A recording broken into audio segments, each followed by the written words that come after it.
The door groaned like it hadn't been opened in years. Frost bit through my gloves as I pushed it wider, the air inside thick, sweet, metallic, wrong.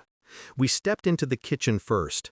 The smell hit before the light did, something between rotting meat and kerosene.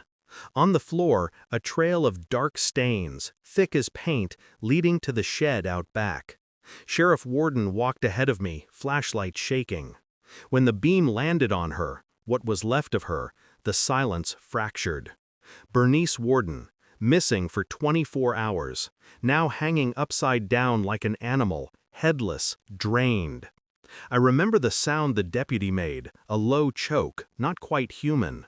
I didn't move, couldn't, just stared at the hook, the rope, the slow drip that echoed against the concrete.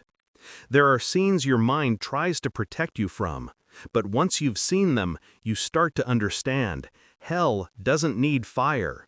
It just needs a house like this. The next morning, Plainfield felt smaller. People whispered her name in church pews and grocery aisles, and every whisper ended the same way, with one name, Ed Gein. We'd known him, quiet man, odd but harmless, lived alone after his mother died, worked small jobs, kept to himself. At the station, I looked at the log of missing persons. Mary Hogan, 1954, vanished from her tavern. No leads, no body. Now Bernice. The pattern wasn't obvious until we went back to Gein's farm. We cataloged everything, one piece at a time. Bowls carved from skulls. Masks of human skin, tanned and dried. A chair upholstered with flesh. Every item tagged. Every photograph taken in silence. It stopped being an investigation halfway through.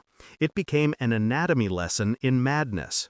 I kept thinking, what breaks first, the mind or the morality?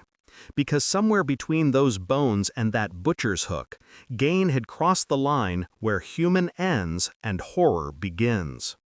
We questioned him that night. Small room, one table, 2 cups of untouched coffee.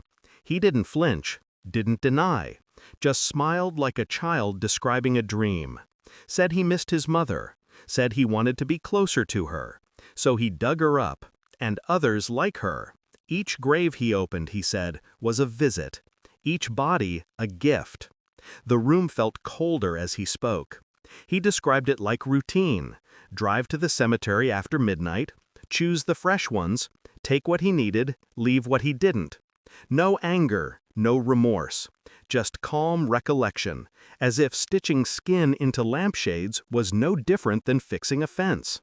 I watched him talk and realized the horror wasn't in his words. It was in his stillness. Monsters scream in stories. Real ones whisper. The truth didn't come all at once.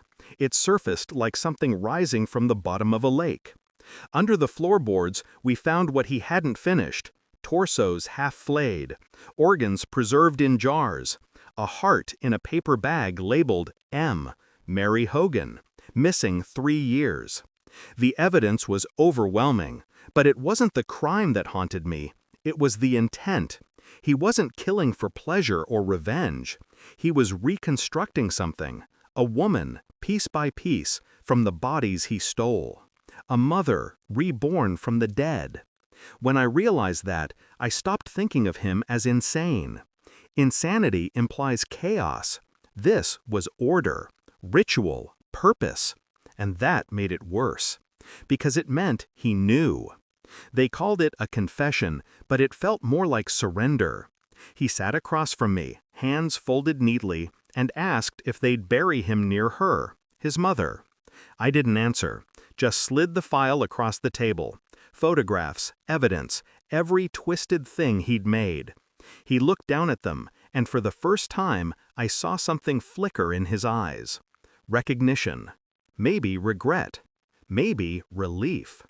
When the trial came, they declared him unfit, institutionalized for life. Justice, they called it. But it didn't feel like justice. It felt like containment, a lock on something that should never have existed in the first place. Years passed. Plainfield went quiet again, but the silence never felt clean. They tore down his house, said it was for the best. I agreed.